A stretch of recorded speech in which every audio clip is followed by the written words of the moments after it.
भारतीय संगीत के इतिहास में मध्य युग के बारे में आज हम पढ़ते हैं। मध्य युग को मुसलमान काल भी कहा जाता है। मध्य युग का आरंभ 11वीं व 12वीं शताब्दी से माना जाता है। मुसलमान आक्रमणकारी 11वीं व 12वीं शताब्दी से पहले ही भारत पर आक्रमण कर चुके थे।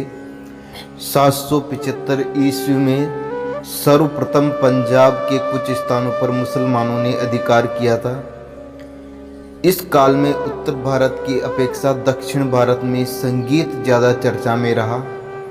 पूर्वी भारत बंगाल में शुद्ध राग रागनियों के साथ संगीत का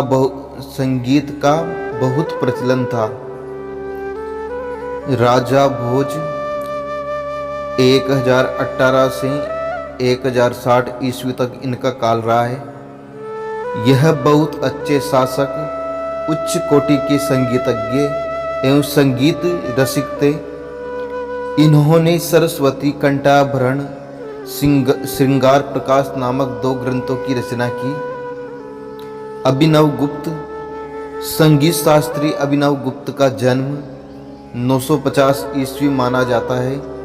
उन्होंने अलंकार शास्त्र पर लोचन व अभिनव भारती नामक 2 टीकाएँ लिखी।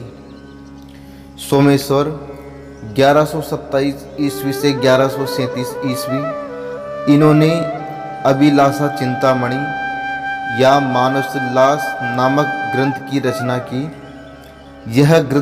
यह ग्रंथ संस्कृत साहित्य की अमूल्य संपदा है। इसमें संगीत व वाद विषयक विस्तृत आलोचना की गई है। संगीत में जयदेव का योगदान। विश्व विख्यात गायक व कवि जयदेव गोस्वामी 12वीं शताब्दी। इनका जन्म वीरभूमि जिले के केंदुविलु भोलपुर वर्तमान शांति निकेतन के पास में हुआ था। बाल्यकाल में इनकी माता रामा देवी तथा पिता भोजदेव की मृत्यु हो गई थी। इन्होंने गीत गोविंदम संस्कृत में रचित ग्रंथ की रचना की। पयार व त्रिपदी, चतुर्दश व 8 अक्षर युक्त छंद तथा पद विन्यास, छंद वैचित्र्य, अनुपम सौंदर्य व माधुर्य के लिए यह पुस्तक इतनी प्रसिद्ध हुई कि इसका मुद्रण केवल विभिन्न भारतीय भाषाओं में नहीं बल्कि जर्मन, अंग्रेजी, लैटिन आदि विदेशी भाषाओं में भी हुआ। इस पुस्तक का सर्वप्रथम मुद्रण जर्मनी के बर्न शहर में सन 1836 ईस्वी में हुआ था।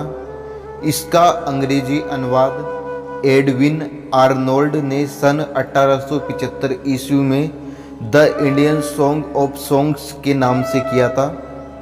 सेना वंश के राजा लक्ष्मण सेन के दरबार में जयदेव श्रेष्ठतम सभा कवि थे।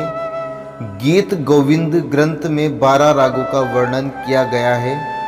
महाराणा कुंभा ने गीत गोविंद ग्रंथ पर टीका लिखी जिसका नाम रसिक प्रिया है।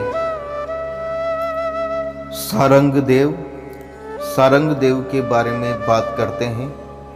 सारंगदेव ने संगीत रत्नाकर नामक ग्रंथ की रचना 12वीं शताब्दी के लगभग में की थी। संगीत रत्नाकर में 7 अध्याय हैं। स्वराध्याय, रागाध्याय, प्रकीर्ण अध्याय, प्रबंध अध्याय, ताला अध्याय, वाद अध्याय, नृत्य अध्याय। संगीत रत्नाकर ग्रंथ को सप्त अध्याय भी कहा जाता है। सारंगदेव ने 7 शुद्ध, 12 विकृत, कुल 19 स्वरों का वर्णन किया है। इसके अतिरिक्त इन्होंने निबद्ध व अनिबद्ध 75 प्रकार के प्रबंध बताए। ताल अध्याय में इन्होंने 121 तालों, 120 देसी व 5 मार्गी तालों का वर्णन किया। इनका प्राकृत नाम निशंक वीणा। इन्होंने निशंक वीणा का आविष्कार भी किया था। 10 विध राग वर्गीकरण के प्रणेता भी यही हैं। इन्होंने ग्राम रागों की संख्या 30 मानी।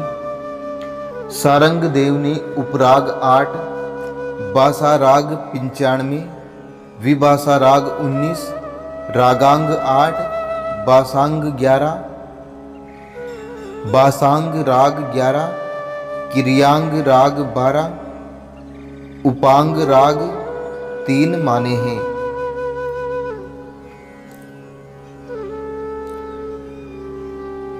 सारंग देव ने सारणा प्रक्रिया श्रुति वीणा पर की तथा इनकी सारणा प्रक्रिया में 22 तंत्रियां प्रयुक्त हुई।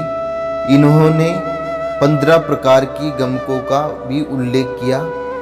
इस ग्रंथ को दक्षिण भारत उत्तरी भारत दोनों के विद्वान एक प्रमाणिक ग्रंथ के रूप में मानते हैं। 14वीं शताब्दी में सिंह भूपाल ने सुधाकर, 15वीं शताब्दी में कल्लीनाथ ने कलानिधि नामक टीकाएं संगीत रत्नाकर ग्रंथ पर लिखी। सारंग देव के वंशज कश्मीर के याज्ञिक ब्राह्मण थे। मुसलमानों के अत्याचार के कारण वे दक्षिण भारत चले गए थे। सारंग देव के पिता सोडल देवगिरी वर्तमान दौलताबाद के यादव वंशीय राजा बिल्लल व बाद में उनके पुत्र राजा सिंघन 1208-1244 ईस्वी के दरबार के उच्च पदस्थ कर्मचारी थे।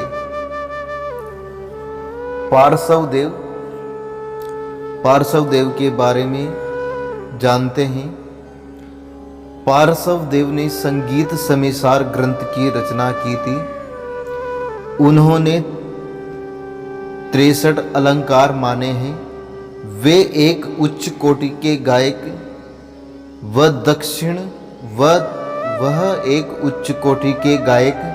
व देसी संगीत के सुपंडित थे।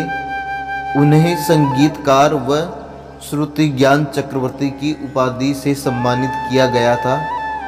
उन्होंने 102 रागों का वर्णन किया।